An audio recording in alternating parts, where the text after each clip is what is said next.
आप देखिए कितनी भी अच्छी फील्डिंग करो, मैं अपना समय ले लूंगा, इतना मेरी आवाज नहीं डाउन करो। इन्होंने मेरे डीएनए पे बात की, मैं कृष्णवंशी हूँ, श्राप देता हूँ आपको मिस्टर डीएनए की बात ना आरपी सिंह जी। मैं आपको मैं भी सरदार हूँ, सुन लो।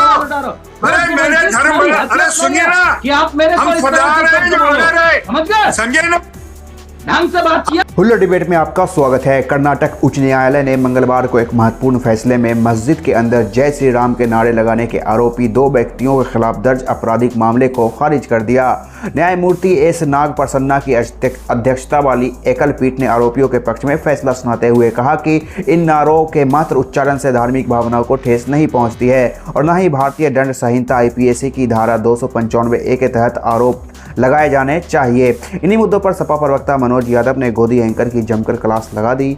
अंत तक देखिए यह शानदार डिबेट।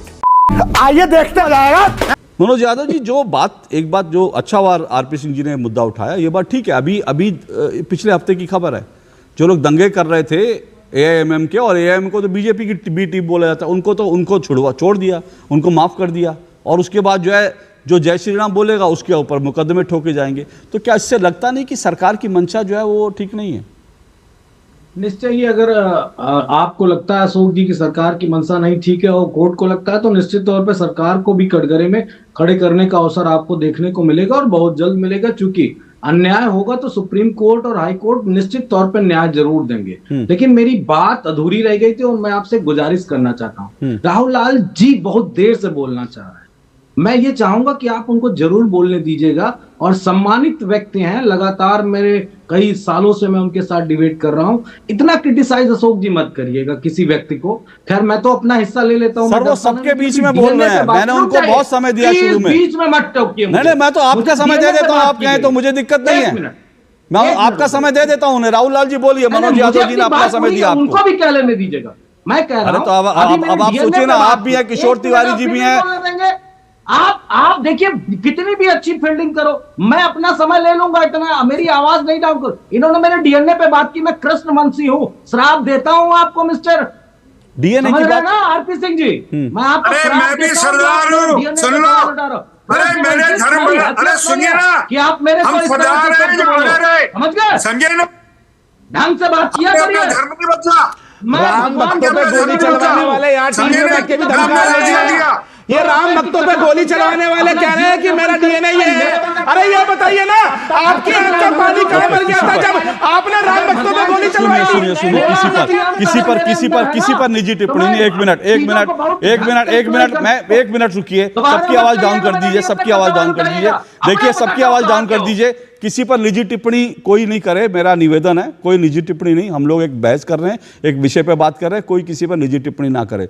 अब बिल्कुल धन्यवाद आपका। मैं ये चाहता हूं कि पूरे देश में भारत के संविधान के हिसाब से सारे कार्य होने चाहिए, और जो उचित नहीं है वो कार्य बिल्कुल नहीं होना चाहिए। क्योंकि हमारा संविधान, ये देखिए, ये हो सकता है सबके लिए सबकी अपनी किताबें महत्वपूर्ण हो, लेकिन इस देश के पिछड़ों, दलितों, गरीबों, मजलूमों के लिए उनका धर्म ग्रंथ है। और मैं इसको सबसे बड़ा ग्रंथ मानता हूं, क्योंकि इसी ने हमको अधिकार दिया बोलने का। नहीं जानते हैं क्या होता? अरे ये मनोजवा कैसे बोल देगा भाई?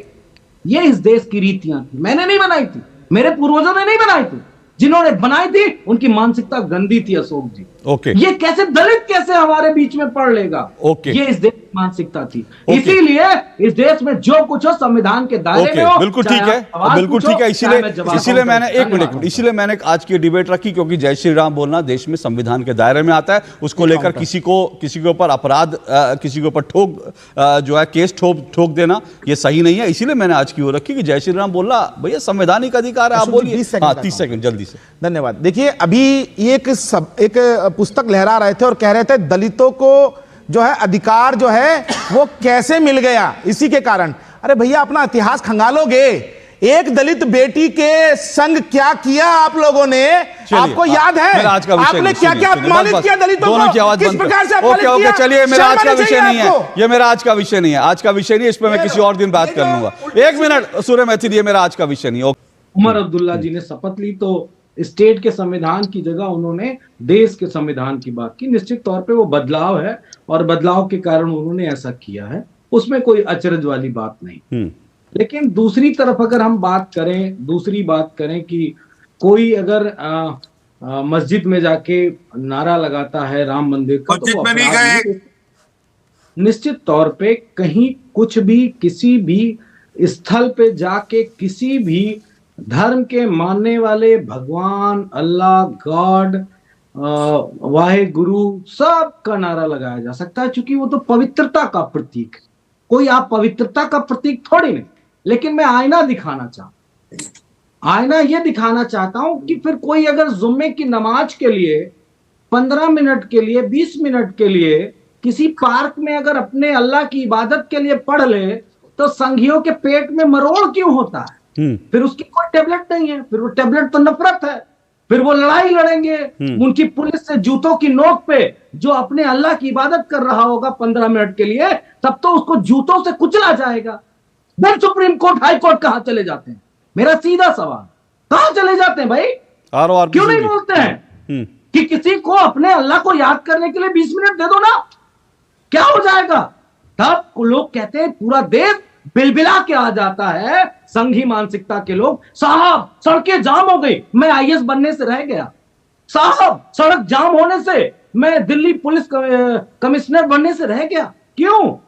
तब क्यों इस तरह की बातें होती हैं? और आप अगर इसको अपराध की श्रेणी में रखते हैं, तो एक बात और कहना चाहूंगा, हो सकता है कि अब्दुल्ला साहब ने संविधान को नहीं माना होगा, अपने स्टेट के संविधान को मान रहे थे जो भारत के अंतर ही निहित था। दूसरा एक और संविधान चलता है इस देश में जो नागपुर से चलता है, उन्होंने नहीं किया, उन्होंने नहीं झंडा फहराया। एक मिनट रुकिए सर, एक मिनट रुकिए। अब आप थोड़ा सा ऑफ ट्रैक जा रहे हैं। एक मिनट, नहीं सुनिए मनोज जी, मैं आपको अभी 2 मिनट बिल्कुल रोका नहीं, क्योंकि आपने कहा था और मैं भी नहीं रोकना चाहता था, मैं चाहता था आपकी, लेकिन आपने 2-3 चीजें गलत बोली हैं, इसलिए मैं आपको रोक रहा हूं। पहली बात, एक मिनट, पहली बात आरपी सिंह जी रिस्पॉन्ड करें उससे पहले मैं एक बात, आपने कहा इसमें बदलाव हुआ, अचरज की बात नहीं है। मैं सवाल ये नहीं उठा रहा अचरज, जाहिर सी बात है अचरज की बात इसमें क्यों होनी चाहिए। मेरा सवाल ये है कि क्या आपको ये खराब लगा, अच्छा लगा भारत के संविधान के तहत ले ली तो? और वो भारत के संविधान, वहां सुनिए एक मिनट पूरी बात, भारत जो आप कह रहे हैं ना कि भारत के संविधान के तहत ही, भारत का संविधान लागू नहीं होता था। 900 कानून भारत के लागू नहीं होते थे जम्मू कश्मीर पे सर, भारत का संविधान लागू नहीं होता था। झंडा भी अलग था उनका, और झंडे की वापसी की बात हो रही थी कि नहीं हमें उसको वापस झंडा चाहिए हमारा। झंडा अलग है? अभी तो नागालैंड का भी झंडा अलग है। नहीं, नागालैंड का झंडा अलग है। मैं आपको जम्मू कश्मीर की बात कर रहा हूं, मैं आपको जम्मू कश्मीर की बात कर रहा हूं। अपना संविधान है। नहीं, मैं आपको जम्मू कश्मीर की बात कर रहा हूं। आप उत्तर प्रदेश का अलग झंडा लेंगे क्या? आप उत्तर प्रदेश का अलग झंडा मांगेंगे? कहां मांग रहे हैं? तो मैं फिर नागालैंड में, मैं जम्मू कश्मीर की बात कर रहा हूं, मैं जम्मू कश्मीर की बात कर रहा हूं। तिरंगा से नफरत, नागालैंड से अभी तक हिंदुओं को मारकर निकाला नहीं गया, कत्लेआम नहीं हुआ हिंदुओं का। नहीं, कहां जम्मू कश्मीर में हुआ है, फर्क है। जम्मू कश्मीर में, नागालैंड पे पाकिस्तान अपना दावा नहीं ठोकता, जम्मू कश्मीर में पाकिस्तान अपना दावा ठोकता है। जरा फैक्चुअली करेक्ट होइए, और अगर आपको झंडा हटने से तकलीफ हुई है तो वो भी बताइए, वो भी बताइए कि आपको तकलीफ है कि वहां भारत का झंडा फहरा रहा है। नहीं, मैंने आपसे क्या पूछा? मैंने आपसे सवाल पूछा मनोज यादव जी, मैंने सवाल पूछा, आपको अचरज नहीं हुआ? मैंने आपसे सवाल पूछ रहा हूं, सुनिए मनोज यादव, सवाल सुनिए। आपको अचरज नहीं हुआ, लेकिन आपको खुशी हुई कि आपको लगा कि नहीं ये तो गलत हो गया। सवाल का जवाब दीजिए ना मनोज यादव जी, सवाल का जवाब दीजिए, सवाल का जवाब दीजिए, सवाल का जवाब दीजिए, सवाल का जवाब दीजिए। आपको अचरज नहीं हुआ, मुझे भी अचरज नहीं हुआ, क्योंकि उनको करना पड़ेगा। भारत में रहकर भारत के संविधान का पालन सबको करना पड़ेगा, वो मनोज यादव, अशोक श्रीवास्तव या उमर अब्दुल्ला। अब मेरी बात सुनिए, सवाल लीजिए मनोज यादव, समय मत वेस्ट कीजिए, मैंने आपको समय दिया, लेकिन समय मत वेस्ट कीजिए। सवाल पूछ रहा हूं, आपको अचरज नहीं हुआ? आपको खुशी है कि तकलीफ है? तुगलकी फरमान थोड़ी नहीं जा रहा। खुशी है, तकलीफ है? रुकिए, खुशी है, तकलीफ है? मनोज यादव निकाल रहे, रुकिए। खुशी है, तकलीफ है? तिवारी जी ने कहा, सुनिए, खुशी है, तकलीफ है? सर 5वीं बार सवाल पूछ रहा हूं। आपकी तकलीफ से थोड़ी नहीं देश खुशी है, तकलीफ है? भारत के संविधान के नाम पर शपथ ली। अरे सबको खुशी है, इसमें कौन सी बात है? हाँ? क्या पूछा जा रहा है? पूछा क्या जा रहा है? सबको खुशी है? आपको खुशी है ना? बस यही मैं कह रहा हूं। मैं एग्जैक्टली, सुनिए, अब रुकिए, मैं यही कह रहा हूं। एक मिनट रुकिए, अब आपने कह दिया ना मनोज यादव, रुकिए प्लीज, रुकिए। आरपी सिंह जी आपकी बात पर रिस्पॉन्ड करना चाहते हैं, लेकिन रुकिए एक मिनट, रुकिए, आवाज नीचे कर दीजिए, आवाज नीचे कर दीजिए। मनोज यादव लगातार मत बोलिए, लगातार मत बोलिए, मैं पूरा। दोस्तों, आज हमारे देश के अंदर धर्म, जाति, मजहब, मंदिर, मस्जिद के नाम पर रोज टीवी न्यूज़ में इतनी डिबेटें होने लगी हैं कि लोगों की मानसिकता में इसके अलावा और कुछ बचा ही नहीं है और लोग एक दूसरे धर्मों से नफरत करने लगे हैं, जबकि इन्हीं धर्म, जाति और मंदिर मस्जिद पर नेता लोग अपना राजनीति चमकाने में लगे हुए हैं। आखिर कब तक एक दूसरे धर्मों, जातियों और इंसानों से नफरत करना सिखाएगी ये राजनीति, किसी को नहीं पता। लेकिन हमारी सभी लोगों से विनती है, हिंदू, मुस्लिम, सिख, ईसाई आपस में सब भाई भाई। इस पर आपकी क्या है राय, हमें जरूर बताएं। वीडियो पर लाइक, कमेंट करना ना भूलें। धन्यवाद।